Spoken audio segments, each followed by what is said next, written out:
치러지는 농협의 전국 동시조합장 선거가 90여일 앞으로 다가온 가운데 불탈법 우려가 커지고 있습니다. 올해 대입 정시 모집에서는 학과 분할 모집이 금지되는 등 달라진 점이 많고 선택 기회도 많이 줄어들어 신중한 지원이 필요합니다. 한국뇌연구원이 오늘 신청사 준공식을 열었습니다. 본격적인 뇌융합연구 시대가 개막됐습니다. 지역 연구구단 대구FC의 방향과 과제를 긴급 진단하는 기획 시리즈. 오늘은 대구FC가 나아가야 할 방향과 목표를 짚어봅니다. 네, 여러분 안녕하십니까? 대구 경북 소식 전해드립니다. 인간의 뇌를 전문적으로 연구하는 한국뇌연구원 신청사가 오늘 준공식을 가졌습니다. 첨단 의료 복합단지와 함께 메디시티 대구를 선도해 나갈 핵심 기관으로 기대를 모으고 있습니다. 이상원 기자가 보도합니다. 대구 경북 첨단의료 복합단지 안 5만 2천여 제곱미터의 터에 건립된 한국뇌연구원 신청사. 인간의 좌뇌 부분을 형상화한 청사는 인간의 뇌를 연구하기 위한 연구실과 실험실 등 최첨단 연구시설을 갖추고 있습니다. 한국뇌연구원 신청사는 국내 최초로 땅 매입비와 건물 공사비 전액을 지방자치단체인 대구시가 출연해서 설립한 연구기관입니다. 연구원은 우리나라 사람의 뇌를 연구해 뇌질환 원인을 규명하고 제어 방법을 개발하는 것을 목표로 하고 있습니다. 이 과정에서 대구 경북 첨단의료 복합단지가 뇌질환 치료제 개발의 중심지로 한국뇌연구원과 힘을 합치게 됩니다. 환자를 상대로 한 임상을 하기 위해서 앞으로 뇌병원도 작은 규모지만은 여기에 설립이 돼서 이 바로 첨단의료복합단지는 세계적인 뇌의 중심지가 돼서 대구는 메디시티를 넘어서 메디시티 중에서도 브레인시티로 가겠다. 1,000억 원이 넘는 시비가 들어갔지만 연구 인력과 장비 부족으로 제 기능을 못할 것이란 우려가 나오고 있는 만큼 국비 확보 등 넘어야 할 과제도 많습니다. 정부로서는 뇌연구원의 준공을 계기로 뇌 연구에 대한 지원을 적극화하고 이것이 전 세계적으로 진출하는 기반이 될 수 있도록 노력하겠습니다. 첫 발을 내디딘 한국뇌연구원이 메디시티 대구를 구현할 성장 엔진 역할을 얼마나 해줄지 관심이 쏠리고 있습니다. MBC 뉴스 이상원입니다. 올해 대입 정시 모집에서는 학과 분할 모집이 금지되는 등 달라진 점이 많습니다. 이 정시는 3번까지 지원할 수 있지만 실질적인 선택 기회는 많이 줄어서 신중해야 합니다. 보도에 조재한 기자입니다. 이번 대입부터 200명 이하 학과의 분할 모집이 금지됐습니다. 모집 정원을 가나다 군으로 나눠 모집하다 한 개 군에서 한꺼번에 선발하게 돼 모집 군별 학과가 줄어들었고 그만큼 선택의 기회도 줄어들었습니다. 한 대학에 한 모집도 아니라 한 군으로 모여 있기 때문에 학생들이 대학의 선택은 관계가 없지만 그 대학의 학과 선택은 제한을 받을 수밖에 없습니다. 모집 군별 변화도 큰 변수가 될 것으로 보입니다. 나군에 있던 서울대가 가군으로 옮기면서 고려대와 연세대가 나군으로 옮겨갔고 서강대와 한양대, 서울시립대, 중앙대 등도 주력 모집군을 옮기는 등 수도권 대학의 모집군 연쇄 이동을 가져왔습니다. 지역 대학들도 군별 모집 인원을 조정하면서 나군은 늘었지만 다군은 대폭 줄었습니다. 중하위권 대학이 다군에 몰려있는 것을 감안할 때 중하위권의 선택은 그만큼 좁아진 셈입니다. 다군이 출몰해가지고 우리 대구 경북의 중하위권 수험생들 입장에서는 다군에 지원할 수 있는 기회가 굉장히 줄어들었다고 볼 수 있겠습니다. 대입 전형의 변화로 올해 대입 전략은 어느 해보다 중요해졌습니다. 수능 변별력이 떨어진 데다 정시 모집에서 선택의 폭이 줄어들면서 수험생들의 눈치 작전은 더욱 치열해질 전망입니다. MBC 뉴스 조재한입니다. 사상 처음으로 실시되는 농협의 전국 동시조합장 선거가 90여일 앞으로 다가왔습니다. 이 동시다발적으로 치러지는 만큼 불법과 탈법 우려가 커지고 있습니다. 박재영 기자가 보도합니다. 내년 3월 11일 제1회 전국 동시조합장 선거가 펼쳐집니다. 지금까지는 단위조합별로 선관위가 위탁을 받아 선거를 관리했지만 효율성과 경제성 등을 고려해 일괄 선거로 바꾼 겁니다. 농협과 수협, 산림조합을 포함해 대구 25곳, 경북 191곳에서 조합장을 선출합니다. 농협 측은 동시에 선거운동이 진행되는 만큼 선관위 감시가 예전보다 쉽지 않을 것으로 보고 공정선거에 안간힘을 쓰고 있습니다. 선관위와 검찰, 경찰 등 유관 기관과의 협력을 강화하고 농협의 모든 역량을 총동원해서라도. 하지만 선거가 석 달이나 넘게 남았는데도 곳곳에서 잡음이 새나오고 있습니다. 경북 지역의 한 후보가 조합원들에게 음료수를 돌려 검찰에 고발되는 등 전국적으로 이미 30여 건의 위법 행위가 선관위에 적발됐습니다. 특히 이번 농협조합장 선거의 경우 예비후보자 등록 제도가 없어서 사전선거운동 가능성이 어느 때보다 높은 데다 조합원 수가 적다 보니 금품 수수 유혹도 높습니다. 지방선거와 달리 본인 이외에는 자기를 알릴 수 있는 방법이 제한되어 있다는 것도 선거 과열을 부추길 우려가 있습니다. 다른 어떤 선거보다도 이제 어떤 금품 수수 이런 부분들이 선거에 영향을 많이 미치기 때문에 후보자들도 또 그런 유혹에 많이 넘어가고 있습니다. 그래서 저희들 그런 부분에 중점 단속할 예정으로 있습니다.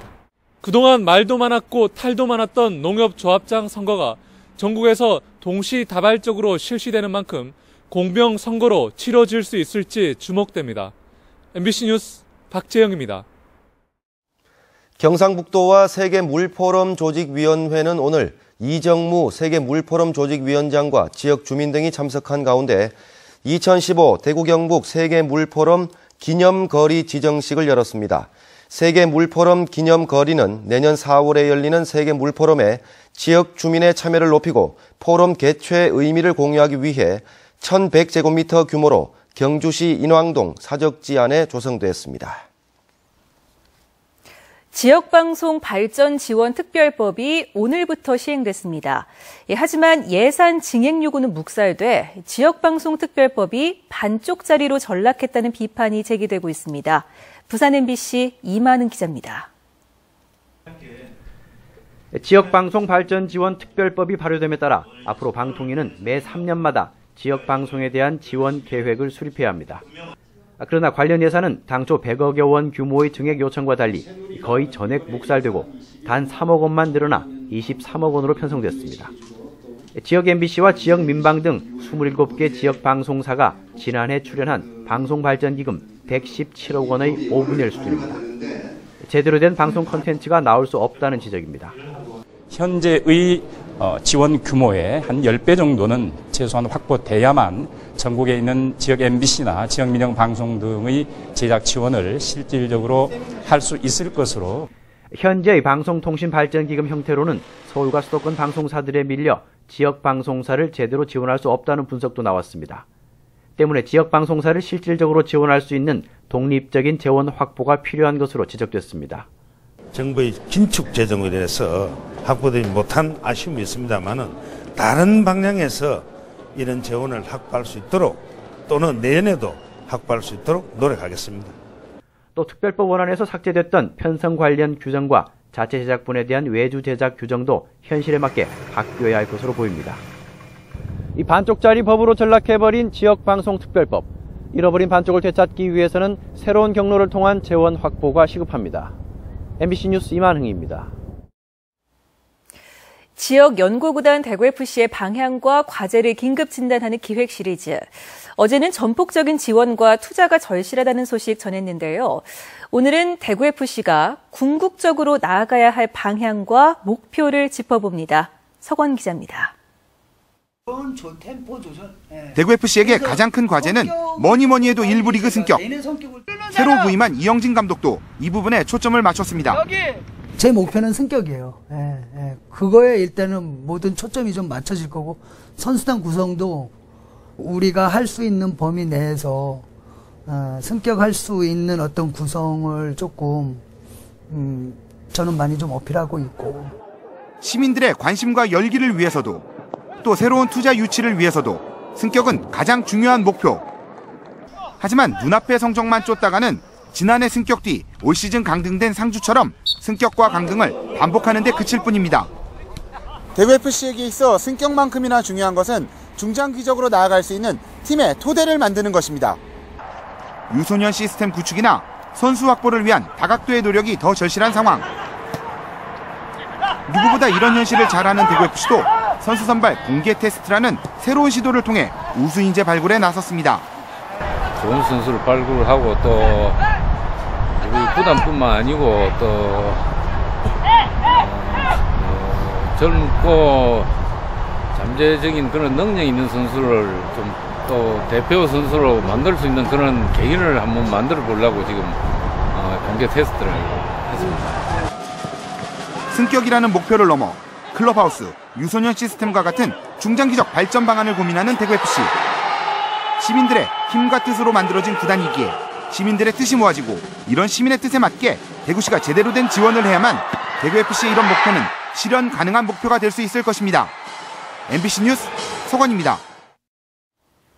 경상북도의회 예산결산특별위원회는 경부 일자리 민생본부의 내년도 예산안을 심사하면서 지역 시외버스 업체가 주민보다는 업체 편의 위주로 운행돼 농촌 지역 주민이 큰 불편을 겪고 있다고 지적했습니다. 앞서 경상북도의회 기획경제위원회는 내년도 경북도 내 7개 시외버스 재정 지원비 102억여 원 가운데 10% 정도인 10억 원을 삭감해 예결위로 넘겼습니다. 해충과 악취가 밖으로 나오지 않는 하수구 맨홀 보조기구가 개발됐습니다. 지역 대학생들이 주인공인데 조만간 상품으로 만든다고 합니다. 이호영 기자가 보도합니다.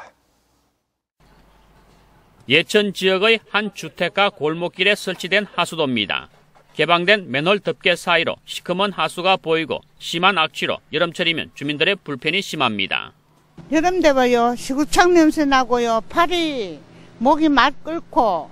이 같은 주민 불편을 해소할 수 있는 맨홀 보조기구가 경북 도립대 창업 동아리 학생들에 의해 개발됐습니다. 새로 만든 시제품은 삼각형 구조로 비가 오면 물이 내려가고 내부 덮개가 자동 개폐식으로 열리고 닫힙니다. 평소에는 내부 덮개가 닫혀 있어 냄새나 해충이 올라오지 못하게 합니다. 물레방아의 원리를 보고 만들게 되었으며 비가 올 때는 물이 자연적으로 흐르게 되고 비가 안 올 시에는 파리나 해충들을 막아 역류하는 것을 방지하는 삼각형 형태로 만들게 되었습니다. 이 물레방아 맨홀은 기존 맨홀에 부착해서 사용할 수 있기 때문에 비용 절감 효과가 뛰어날 것으로 보입니다. PVC 등 경량 제품으로 제조 원가를 낮추고 기존 도로나 골목 구조를 변경하지 않고도 설치할 수 있는 장점이 있습니다. 도립대는 간단한 원리지만 기발한 아이디어로 시제품을 만들게 됐다며 상품화에 도전할 계획입니다. 바로 특허 출원을 할 것이고요. 거기에 소요되는 비용까지 학교에서 지원해서 이 제품이 상용화되도록 학교에서는 적극적으로 지원할 것입니다. 도립대 토목과는 이와 함께 우주선 발사대에서 착안한 트러스트 주탑형 새 나로 대교 모형과 파이형 교각 모형 등 새로운 아이디어로 만든 학생들의 다양한 작품을 전시했습니다. MBC 뉴스 이호영입니다.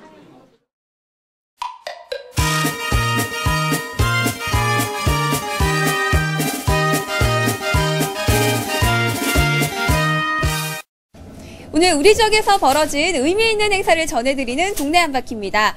저는 지금 대구시 남구 대병동에 나와 있는데요. 지금 이곳에서는 남구청의 희망보금자리 4호점 입주식이 열려 6남매를 둔 박미숙 씨가 새로운 보금자리로 입주를 하고 있습니다.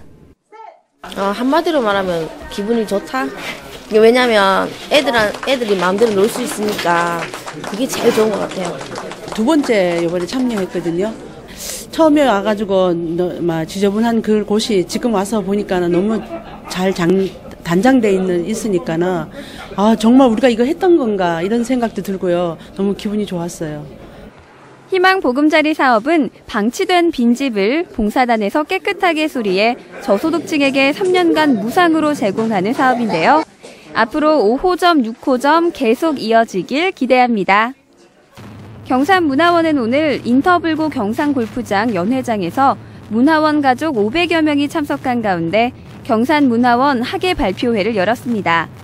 오늘 학예 발표회는 신명나는 모둠북 란타를 시작으로 한국무용과 장구 공연 등 문화원생들이 올해 한 해 동안 갈고 닦은 실력들을 선보여 박수를 받았고 색연필 일러스트를 비롯한 다양한 작품도 전시돼 참가자들의 눈길을 끌었습니다. 성주실내체육관에서는 성주지역 자활센터 10주년 기념식과 한마당 체육대회가 펼쳐졌습니다. 성주군의 각계 인사들이 참가한 가운데 열린 오늘 행사에서는 각급 기관에서 자활 자립에 기여한 사람들에게 표창을 하고 후원금을 전달한 데 이어 체육대회 한마당도 펼쳐져 자활센터 관계자들의 화합을 다졌습니다. 대덕 노인종합복지관에서는 제14회 늘 푸른 대덕 문화축제가 열렸습니다. 복지관 개관 14주년을 맞아 열린 오늘 축제에는 지역 주민들과 어르신 등 2천여 명이 참가해 어르신들에게 따뜻한 점심을 대접하는 것은 물론 노래자랑과 영화 상영까지 이어져 어르신들은 모처럼 즐거운 시간을 보냈습니다. 지금까지 동네 한바퀴 정묘기였습니다. 대구지방검찰청이 6.4 지방선거 선거법 위반 공소시효 만료일인 오늘까지 이진훈 대구 수성구청장과 이희진 영덕군수, 김항곤 성주군수, 한동수 청송군수, 최수일 울릉군수 등 당선자 22명을 포함한 선거사범 336명을 기소했습니다. 이 당선자 가운데는 광역의원 5명과 기초의원 12명도 포함됐는데 검찰은 과거보다 금권 선거는 줄었지만 공무원 선거 개입 사례가 늘었다고 분석했습니다. 올 들어 지난달까지 대구 지역에 아파트 2만 1,600여 가구가 분양돼 지난 2008년 이후 가장 많은 것으로 나타났습니다. 이달에도 옛 전매청 자리에 GS건설이 1,245가구의 대단지 아파트를 공급하고 유림 ENC가 대구역 인근에 재건축 아파트 363가구를 분양할 예정이어서 올해 총 공급 물량이 2만 3천 가구를 넘어설 것으로 전망됩니다. 대구 시내 지역 간 교육 격차를 없애기 위해 대구시와 디지스트 경북대 대구교대 등 지역대학이 지역 대학생들을 멘토로 선정해 청소년들의 진학 지도와 상담, 문화체험 등을 담당하게 하는 징검다리 아카데미 사업 업무 협약을 맺었습니다. 이에 따라 지역 대학은 우수 학생들을 선발해 멘토로 투입하고 대구시는 이 대학생들에게 장학금을 지급할 계획입니다. 포스코 ICT는 오늘 포항 본사에 국내 최대 규모의 대용량 ESS, 즉 에너지 저장 시스템의 시험센터를 완공하고 가동에 들어갔습니다. ESS는 심야 시간에 저장한 전기를 피크 시간에 사용해 에너지 비용을 절감하는 시스템인데 시험센터는 ESS를 현장 적용하기 위한 테스트뿐만 아니라 대용량 ESS를 제작하는 데 필요한 장비와 설비를 갖추고 있습니다. 경주시와 신라문화선양회가 주최한 제42회 신라문화재 학술회의가 오늘 경주 현대호텔에서 열려 전문가들이 신라 왕경의 사찰이란 주제로 신라시대의 역사와 문화를 조망했습니다. 이번 학술회의는 신라 왕경과 그곳에 있던 사찰을 통해 당시의 시대상을 살펴보고 현재 경주의 모습과 비교해보는 좋은 계기가 됐다는 평가를 받고 있습니다. 구미시에 따르면 구미의 한 병원장 A씨가 의료기기 업체로부터 리베이트를 받았다가 검찰에 적발돼 면허가 취소됐고 의사 B씨는 지난 5월 정관 수술을 하면서 무자격자인 사무장 C씨를 수술 보조 인력으로 쓴 사실이 드러나 벌금과 자격정지 3개월을 선고받았습니다. 이 밖에 구미의 한 한의원은 지난 2012년 한방치료에 쓸 수 없는 국소마취제를 사용해 벌금과 자격정지 3개월의 처분을 받았습니다. 대구 성서경찰서는 지난달 29일 밤 11시쯤 여직원 탈의실 박사 안에 스마트폰을 설치해 20대 여직원이 옷을 갈아입는 모습을 동영상으로 촬영한 혐의로 대구 이월드 42살 이모 팀장을 불구속 입건했습니다. 이 씨의 범행은 촬영 중이던 스마트폰에서 벨소리가 나면서 드러났는데 경찰 조사에서 이 씨는 범행 일체를 자백했습니다. 대구지방경찰청에 따르면 어젯밤 11시쯤 대구의 한 아파트에서 32살 김모 여인이 9층에서 떨어져 숨진 것을 남편이 발견해 경찰에 신고했습니다. 경찰 조사 결과 김 씨는 일주일 전 집에서 직장 동료들과 야한 벌칙 게임을 한 것이 남편에게 들켜 심하게 다투었던 것으로 드러났습니다. 경찰은 이 문제로 부부싸움을 하던 중 김 씨가 투신했다는 남편의 진술을 토대로 정확한 사건 경위를 조사하고 있습니다. 대구지검 김천지청은 가짜 고미술품을 진짜라고 속이고 비싼 값에 넘기려 한 혐의로 55살 A씨와 64살 B씨를 구속 기소했습니다. 검찰에 따르면 A씨는 시가 200만 원짜리 탱화를 값비싼 고미술품이라고 속여 김모 씨에게 2억 6천만 원을 받고 판매하려 한 혐의를 받고 있고, B씨는 시가 100만 원도 되지 않는 금동관을 50억 상당의 발해시대 금동관이라고 속여 김 씨에게 담보로 맡기고 15억 원을 빌리려 한 혐의를 받고 있습니다. 검찰은 또 판매책과 중개업자 등 2명도 함께 구속 기소했습니다. 대구지방법원은 국가보조금을 횡령한 아동복지시설 원장 40살 전모 씨에 대해서 징역 8개월에 집행유예 2년, 사회봉사 80시간을 명령했습니다.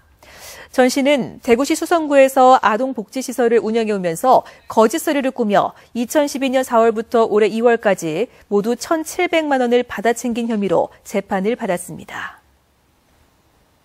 네, 지금까지 대구 경북 소식 전해드렸습니다. 여러분 고맙습니다.